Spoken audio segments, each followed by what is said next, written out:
पर या ऐसे पीना चाहिए या नहीं पीना चाहिए गाय? कोई भी वैज्ञानिकों से पूछा जाए, कोई भी वैद्य डॉक्टरों से पूछा जाए, नेचुरोपैथी के डॉक्टरों से पूछा जाए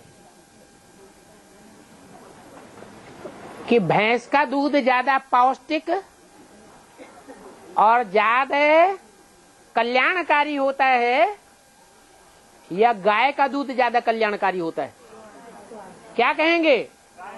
गाय का। भारतीय परंपरा के शास्त्र गाय के दूध की महिमा करते करते नहीं थकते हैं। अरे दूध तो छोड़ो, गाय का मूत्र भी पीते हैं। जो भी बीमार लोग होते हैं, कई बीमारियों में गौमूत्र से ठीक किए जाते हैं। गाय सभी जानवरों के बीच में बहुत सीधा साधा जानवर माना जाता है।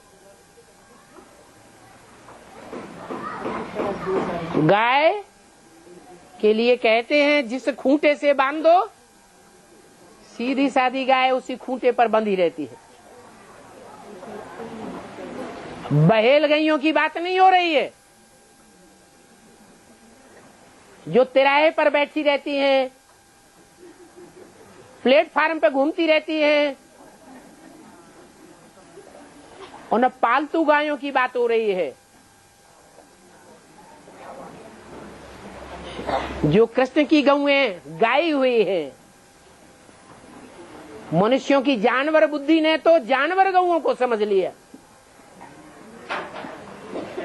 वास्तव में जानवर गौओं की बात नहीं है, ये भारत की कन्याओं माताओं की बात है, जो बड़े सीधे साधे स्वभाव की होती है। माँ बाप उनको जीवन भर के लिए जिस खूंटे पर बांध देते हैं, जिंदगी भर उस खूंटे पर बंधी रहती है। इतना सीधा साधा प्राणी कितना सात्विक होगा। फिर उसका दूध भी सात्विक होगा, उसका खून भी सात्विक नशों में दौड़ने वाला है। तो गाय का दूध, अब वो चाहे ज्ञान दूध हो या स्थूल दूध हो, भारत की जो गौएं गाई हुई हैं, जो कृष्ण के बुद्ध रूपी पांव को चाटती हैं, और जानवर कृष्ण के बुद्ध रूपी पांव को चाटते हुए नहीं दिखाई जाते, लेकिन गौओं को चित्रों में क्या दिखाया है? कृष्ण के बुद्ध रूपी पांव को चाटती हुई दिखाई गई है। माना सारा ज्ञान चाट जाती है।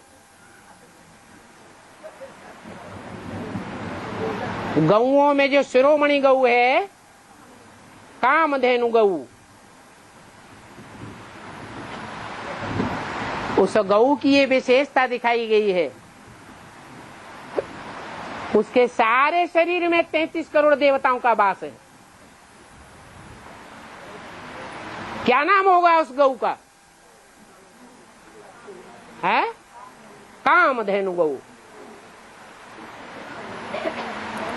तो दूध कितना श्रेष्ठ होगा।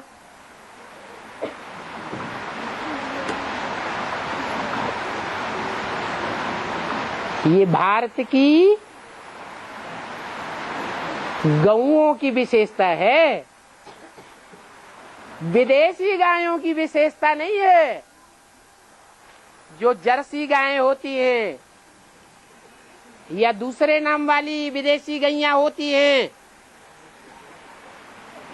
30-30, 40-40 लीटर दूध देती हैं, उनके दूध में भी इतनी कमाल नहीं होती है। उनका दूध भी नेचुरोपैथी के काम में नहीं आता है, और मूत्र भी नेचुरोपैथी के काम में नहीं आता। पंचगव्य जो दवाई बनाते हैं वो भी विदेशी गऊओं का काम में नहीं आता है। जो नैसर्गिक खेती की जाती है उस खेती में भी जो देसी गऊएं हैं भारतीय, उनका गौमूत्र और उनका गोबर काम में आता है। विदेशी गायों का काम में नहीं आता है उतना। तो ये विशेषता है। भैंस तो कही जाती है भैंस बुद्धि, भैंस और भैंसा। धर्मराज की सवारी किसे दिखाते हैं? भैंसा। धर्मराज अलग पार्टधारी है और भगवान बाप अलग पार्टधारी आत्मा है। भगवान को प्यार का सागर कहा जाता है, धर्मराज को प्यार का सागर नहीं कहते हैं। प्यार का सागर है या मार का सागर? मार ही मार। तो धर्मराज का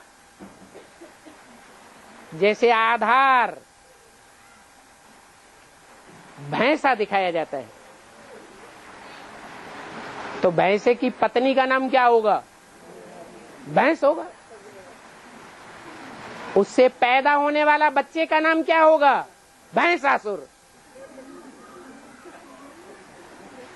भैंसासुर की बुद्धि भी कैसी होगी? भैंस बुद्धि होगी या गौ बुद्धि होगी? भैंस बुद्धि होगी। बुद्धि को ठस बनाने वाला दूध है। ब्राह्मणों की दुनिया में भी उस भैंस का नाम है माया बेटी।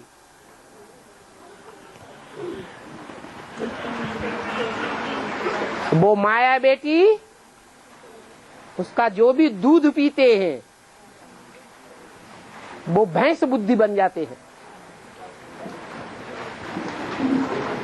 वो भैंस बुद्धि भगवान को नहीं पहचानते।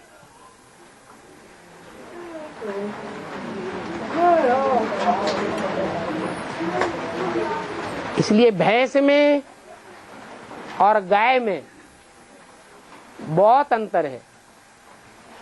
भारत में भैंस की पूजा नहीं करते हैं। कौन से जानवर की पूजा करते हैं? गाय की पूजा करते हैं। क्यों करते हैं? क्योंकि भारतवासी जो अज्ञानी भक्त हैं वो ये नहीं जानते कि जिस गाय की हम पूजा करते हैं वो गाय वास्तव में चैतन्य गौएं हैं जो पूजनीय है पवित्रता को धारण करने के कारण। उन्होंने एक भगवान बाप को फॉलो किया है। इस प्योरिटी के कारण गौएं पूजी जाती है। भैंस की कहीं भी पूजा नहीं की जाती। और ऐसा तो मेगा प्रोग्राम होते हैं उनमें